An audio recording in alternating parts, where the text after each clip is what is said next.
दैविक coaching centre Ranikhet की पटवारी के लिए 20 नंबर हिंदी का ये चौथी क्लास में हम पढ़ेंगे प्रत्यय।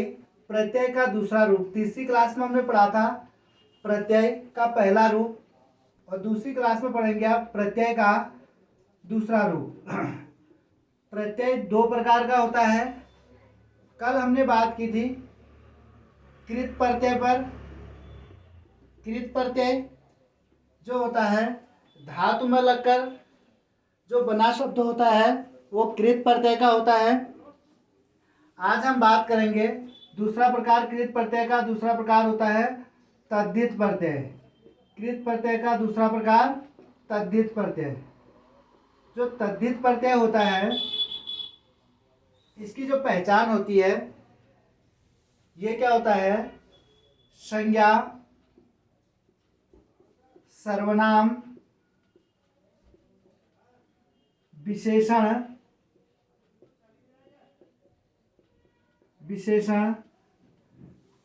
शब्दों में प्रत्यय लगकर जो नया शब्द बनता है वो तद्धित प्रत्यय का शब्द कहलाता है।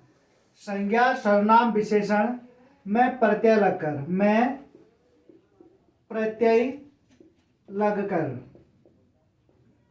जो नया शब्द बनेगा वो तद्धित प्रत्यय का शब्द होगा। अब तद्धित प्रत्यय के शब्द जैसे हम देखते हैं, जैसे शब्द है मेरे पास तद्धित प्रत्यय में चूड़ी। एक शब्द है चूड़ी, मैंने प्रत्यय जो जोड़ दिया उसमें वाला, तो मुझको नया शब्द मिला चूड़ी वाला।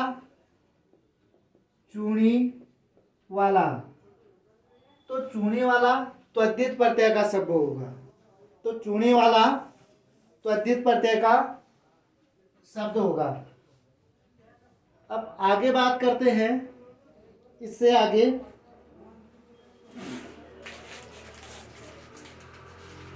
अब तद्धित प्रत्यय के प्रकार हम चलते हैं। तद्धित प्रत्यय के प्रकार। तद्धित प्रत्यय के प्रकार।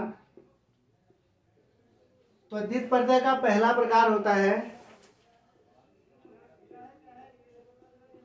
कृत्रिवाचक तद्धित प्रत्यय। कृत्रिवाचक तद्धित प्रत्यय। कृत्रिवाचक तद्धित प्रत्यय की पहचान होती है कि जो संज्ञा शब्द में या सर्वनाम शब्द में या विशेषण शब्द में प्रत्यय जुड़ेगा और जो नया शब्द बनेगा वो कर्ता की ओर इशारा करने वाला होना चाहिए। कर्ता की ओर इशारा करने वाला, इशारा करने वाला, वो कर्ता की ओर इशारा करने वाला शब्द होना चाहिए। जैसे हमारे पास शब्द है दूध, तो दूध शब्द संज्ञा शब्द है, मैंने इसमें प्रत्यय जोड़ दिया वाला,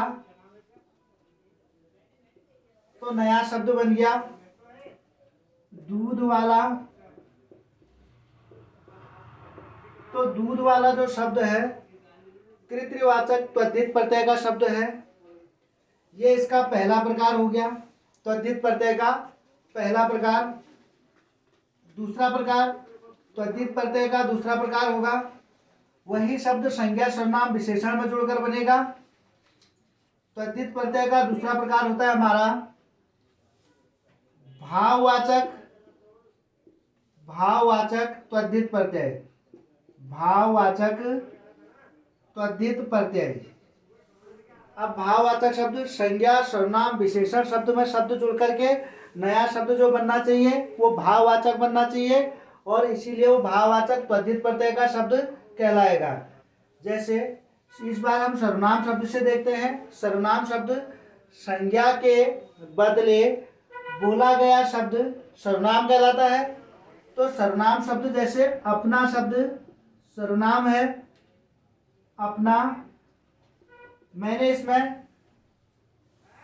पन प्रत्यय जोड़ दिया तो नया शब्द बना अपनापन। तो अपनापन शब्द भाववाचक शब्द है, तो इसीलिए भाववाचक तद्धित प्रत्यय का ये उदाहरण हो जाएगा। ये दूसरा प्रकार हो गया भाववाचक तद्धित प्रत्यय। तीसरा प्रकार होता है,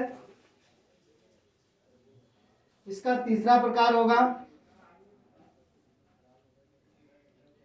तीसरा प्रकार होता है इसका स्त्रीवाचक तद्धित प्रत्यय। अब स्त्रीवाचक तद्धित प्रत्यय भी शब्द क्या होना चाहिए, संज्ञा सर्वनाम विशेषण शब्द होना चाहिए, उसी में जुड़कर बनेगा। स्त्रीवाचक तद्धित प्रत्यय में जैसे शब्द है मेरे पास छात्र, मैंने इसमें आ प्रत्यय जोड़ दिया और नया शब्द बन गया छात्रा, तो ये छात्रा क्या हो जाएगा, स्त्रीवाचक तद्धित प्रत्यय का शब्द हो जाएगा। क्योंकि संज्ञा शब्द छात्र था, आ प्रत्यय जोड़ के छात्रा बन गया, तो छात्रा लिंग को दिखा रहा है, स्त्रीलिंग को, तो इसलिए ये स्त्रीवाचक तद्धित प्रत्यय हो जाएगा। इसके बाद अगला होता है, अगला प्रकार अपत्यवाचक, अपत्यवाचक तद्धित प्रत्यय। अपत्यवाचक तद्धित प्रत्यय को बोलते हैं वंशानुगत प्रत्यय। ठीक है, तो अपत्यवाचक तद्धित प्रत्यय क्या होगा, वंशानुगत प्रत्यय होता है। अब यहाँ पे भी क्या है, संज्ञा सर्वनाम विशेषण शब्द में जो शब्द वंश को दर्शाते हैं वो वंशानुगत, वंशानुगत या अपत्यवाचक तद्धित प्रत्यय कहलाते हैं। जैसे शिव है, शिव को मानने वाले लोग अपने आप को क्या कहते हैं, शैव कहते हैं, तो जो शैव शब्द है वह अपत्यवाचक तद्धित प्रत्यय का शब्द होगा। ठीक है, मनु है, अपने आप को मानने वाले लोग मानव कहलाते हैं, मनु का जन्म, मनु से मानव का जन्म हुआ है, तो ये क्या कहलाएगा, अपत्यवाचक तद्धित प्रत्यय। अब देखो इनमें प्रत्यय क्या होगा, जिन शब्दों के अंत में व होता है, ठीक है, जिन शब्दों के अंत में व होता है, अंत में वो क्या होगा, अंत में होगा वो, तो उस समय प्रत्यय, उस समय प्रत्यय अ कहलाता है। उस समय प्रत्यय जो होगा उसमें अ होगा। किसी भी शब्द के अंत में यदि वो है तो उस समय प्रत्यय क्या माना जाता है, अ माना जाता है। यह अपत्यवाचक प्रत्यय हो गया। ठीक है, इसके बाद इसका अगला प्रकार है, अपत्यवाचक प्रत्यय के बाद नया प्रकार होगा इसका लघुतावाचक तद्धित प्रत्यय। लघुतावाचक त्वरित प्रत्यय। अब लघुता का मतलब होगा जब किसी चीज को थोड़ा सा कमतर करके आगे लघु रूप बनाए, छोटा रूप बनाए, वो लघुतावाचक। अब संज्ञा सर्वनाम शब्दों में प्रत्यय जुड़कर कोई शब्द की थोड़ा इज्जत में कमी आ जाती है तो वो क्या कहलाता है, लघुतावाचक त्वरित प्रत्यय कहलाता है।